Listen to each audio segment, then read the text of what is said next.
இந்த சேனலுக்கு புதுசுன்னா இந்த ரெட் கலர் சப்ஸ்கிரைப் பட்டனை கிளிக் பண்ணிடுங்க. கூடவே பெல் ஐக்கானை கிளிக் செஞ்சுருங்க. அதில் உள்ள ஆல் ஆப்ஷனில் செலக்ட் பண்ணிடுங்க. சரி வாங்க இப்போ வீடியோக்குள்ளே போகலாம். ஹாய் ஃப்ரெண்ட்ஸ், நான் உங்கள் கிசான் ஜென்ரல். இன்றைக்கி இந்த பதிவில் அடுத்த வார ராசி பலனை பற்றி பார்த்துருவோம். மேஷராசி அன்பர்கள், ரிஷபராசி அன்பர்கள் மற்றும் மிதுனராசி அன்பர்களுக்கு முதல்ல பார்த்துருவோம். மேஷராசி அன்பர்கள் சங்கர நாராயணர் வழிபடணும். அஸ்வினி, பரணி, மேலும் கார்த்திகை 1ஆம் பாதம் இவங்கெல்லாம் மேஷராசியை சேர்ந்தவங்க. இவங்க பிள்ளைகள் நலனில் இந்த வாரத்தில் கொஞ்சம் அக்கறை எடுத்துக்கணும். தடைப்பட்ட வேலையெல்லாம் மளமளன்னு நடக்கும். ஞாயிற்றுக்கிழமைக்கு அன்னைக்கு கொஞ்சம் சூதானமாக இருந்துக்கிறங்க. பூர்வீக சொத்தில் பிரச்சனை உண்டாகும். பரணி நட்சத்திரமாக இருந்தால் சுக்கிர பகவான் உங்கள் நிலைமையை உயர்த்துவார். ராசிநாதனால் எதிர்ப்பெல்லாம் மறையும். போட்டி விலகும். உத்தியோகத்தில் கண்டிப்பாக நிம்மதி ஏற்படும். வியாபாரம் விருத்தி அடையும். திங்கள் அன்னைக்கு நிதானமாக செயல்படணும். கார்த்திகை 1ஆம் பாதம் இருந்தால் எதிரி பற்றிய பயமெல்லாம் உண்டாகும். மறைமுக தொல்லை ஏற்படும். ராசிநாதன் சஞ்சாரமும் குரு பார்வையும் பாதுகாக்கும். எடுத்த வேலை வெற்றியாகும். நினைச்சது நடக்கும். வருமானம் அதிகரிக்கும். செவ்வாய் அன்னைக்கு நிதானம் காப்பது நல்லது. சந்திராஷ்டம தினம் 3/8/2025 அதிகாலையில் 12:47 மணி முதல் 5/8/2025 காலையில் 11:56 மணி வரை இருக்குது. கேது பகவான் பார்த்திங்கன்னா 3ஆவது வீட்டில் இருக்கனால உங்களுக்கு இந்த வாரத்தில் பார்த்திங்கன்னா சில பிரச்சனைகள் வருது. கேது பகவான் உங்களுக்கு திடீர் பயணம் சிரமத்தை கொடுக்குறாரு. இருந்தாலும் உற்சாகமான சூழ்நிலை இருக்குது. படிப்பில் யாராச்சும் உதவி செய்வாங்க. மன அழுத்தம் நீங்குது. 12ஆவது வீட்டில் சனி இருக்குது. அதனால் பணியிடத்தில் போட்டி உணர்வு வருது. உங்கள் பணிகளை நீங்கள் விரைவாக செஞ்சு முடிக்கணும். மன அழுத்தத்தை தவிர்த்துருங்க. பாடங்களை நினைவில் கொள்ளணும் மாணவர்கள். அதனால் சில சிரமங்கள் ஏற்படுது.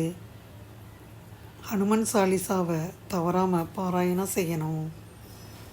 ரிஷபராசி அன்பர்களை எடுத்துக்கிட்டிங்கன்னா இந்த வாரத்தில் ரிஷபராசி அன்பர்கள் வரிசையில் கார்த்திகை 2, 3, 4 பாதம், ரோஹிணி, மேலும் பார்த்திங்கன்னா மிருகசிரீஷம் 1, 2 பாதம் அடங்குது. இதில் இவங்க இந்த வாரத்தில் லக்ஷ்மி நாராயண வழிபடணும். கார்த்திகை 2, 3, 4 பாதம் உள்ளவங்க சூரியன் உங்கள் முயற்சிகளை வெற்றியாக்கிட்டே போகிறாரு. செல்வாக்கை உயர்த்துறாரு. இதனால் உங்களுக்கு இருந்த நெருக்கடியெல்லாம் விலகும். வியாபாரத்தில் ஏற்பட்ட தடையெல்லாம் விலகும். வருமானம் உயரும். தொழில் முன்னேற்றம் அடையும். செவ்வாய் அன்னைக்கு சிந்தித்து செயல்படணும். ரோஹிணி நட்சத்திரக்காரவங்களாக இருந்தீங்கன்னா குரு பகவானின் குடும்பத்தில் குரு பகவானால் சுபீட்சம் உண்டாகுது. உடல்நிலை சீராகுது. எதிர்ப்பு விலகுது. வழக்கு விவகாரம் சாதகமாகுது. வேலையில் ஏற்பட்ட நெருக்கடி நீங்குது. தொழில் வியாபாரம் முன்னேற்றம் அடையுது. புதன்கிழமை கவனமாக செயல்படணும். மிருகசிரீஷம் 1, 2 செவ்வாய் பகவானால் சங்கடங்களுக்கு ஆளாவீங்க. குருவும் சூரியனும் வியாபாரம் தொழில் உத்தியோகத்தில் முன்னேற்றத்தை உண்டாக்குது. எடுக்கும் முயற்சிகளில் வெற்றி கிடைக்கிது. வியாழன் அன்னைக்கு விழிப்புடன் செயல்படணும். சந்திராஷ்டமம் 5/8/2025 காலையில் 11:57 மணி முதல் 7/8/2025 இரவு 9:12 மணி வரை இருக்குது. நீங்கள் இந்த வாரம் அதிகமாக முதலீடு செய்வீங்க. இருந்தாலும் மன அழுத்தம் ஏற்படுது. முதலீடு செய்வதில் லாபம் ஏற்படுது. சனி 11ஆவது வீட்டில் இருக்குது. பணியிடத்தில் வேலை பளு ஜாஸ்தி. உங்கள் எல்லா வேலையும் திட்டமிட்டபடி நிறைவேற்றுவீங்க. கடின உழைப்பு தொடரும். கடினமான பாடங்களை புரிஞ்சுக்கொள்ள ஆசிரியர்கள் அல்லது பெரியவங்கள்ட்ட உதவியை நாடணும். லலிதா சகஸ்ரநாமம் தான் உங்களுக்கான பரிகாரம். அடுத்து மிதுனராசி அன்பர்களை எடுத்துக்கிட்டோம்னா மிதுனராசி அன்பர்களுக்கு லக்ஷ்மி நாராயண யோகம் இருக்குது.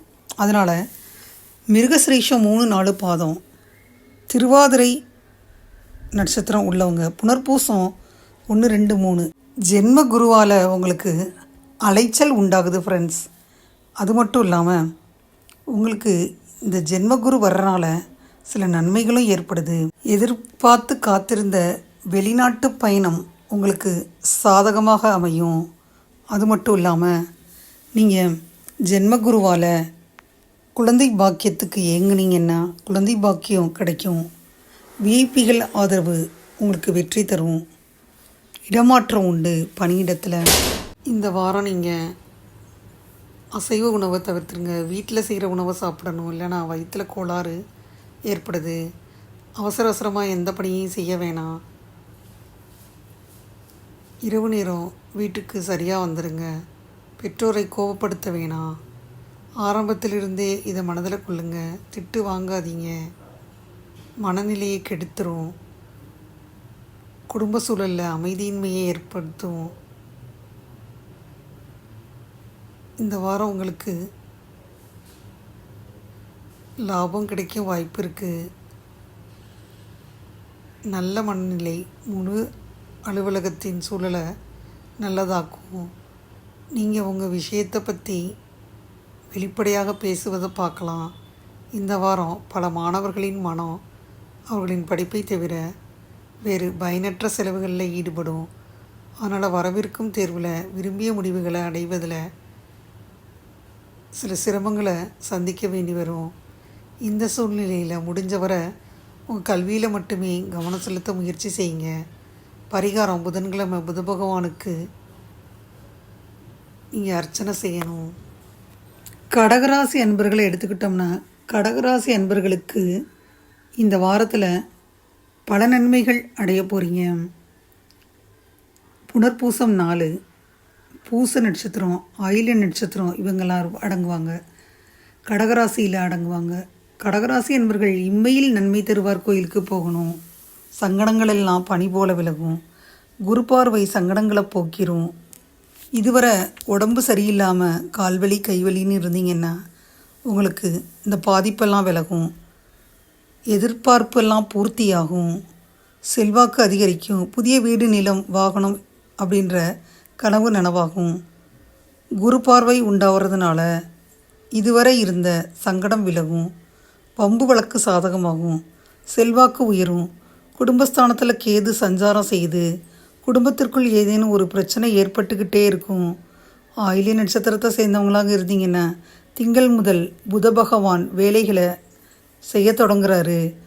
உங்களுக்கு வெற்றி உண்டாக்குவார். வெளியூர் பயணத்தை அதிகரித்து கொடுப்பார். கேதுவும் உறுதுணையாக இருப்பார். குரு பார்வையால் நினச்ச வேலை கிடைக்கும். எதிர்பார்த்த பண உதவி கிடைக்கும். வியாபாரத்தில் முன்னேற்றம் நடக்கும். கடகராசி என்பவர்களுக்கு அதிர்ஷ்ட தேவதை உங்கள் பக்கம் இருக்குது. கடினமாக உழைக்காமலேயே உழைப்பு உங்களுக்கு பலிதமாகும். உங்களை ஆரோக்கியமாக வச்சுருக்க முடியும். சனி 9வது வீட்டில் இருக்குது. இந்த வாரம் உங்கள் பெற்றோரின் ஆரோக்கியத்திற்காக நீங்கள் செலவழித்த வருமானத்தில் பெரும் பகுதியை நீங்கள் சேமிக்க முடியும். சின்ன பிரச்சனைகள் வந்தாலும் வேலையிடத்தில் கண்டிப்பாக இடமாற்றம் ஏற்படுது. எதிர்மறையான முடிவுகளுக்கு இது வழிவகுக்கும். இது போன்ற சூழ்நிலையில் தொலைபேசி இல்லது படிக்கணினியை வச்சு நீங்கள் வேலை செய்யணும். நேரத்தை சமூக ஊடகங்களில் வீணடிக்க வேணாம். பரிகாரம்னு பார்த்தீங்கன்னா ஓம் துர்காய நமகன் 41 முறை சொல்லணும். இதுவரை இந்த பதிவில் மேஷராசி என்பர்கள், ரிஷபராசி என்பர்கள், மிதுனராசி என்பர்கள் மேலும் கடகராசி என்பர்களுக்கான இந்த வார ராசி பலனை முழுமையாக பார்த்தோம். 4/8/2025 10/8/2025 வரை என்ன நடக்குன்றதை இந்த பதிவில் பார்த்தோம். அந்த பதிவு நிச்சயமாக உங்களுக்கு யூஸ்ஃபுல்லாக இருக்கும்னு நினைக்கிறேன். இந்த பதிவு உங்களுக்கு பிடிச்சிருந்தா லைக் பண்ணுங்கள். மறக்காமல் கிசான் ஜெனரல் சேனலை சப்ஸ்கிரைப் பண்ணுங்கள். கூடவே இந்த பெல்லைக்கான ப்ரெஸ் பண்ணுங்கள். அப்போ தான் வீடியோ போட்ட உடனே உங்களுக்கு நோட்டிஃபிகேஷன் வரும். தேங்க்யூ ஃபார் வாட்சிங். Thank you friends. பாய். அடுத்த வீடியோவில் பார்ப்போம்.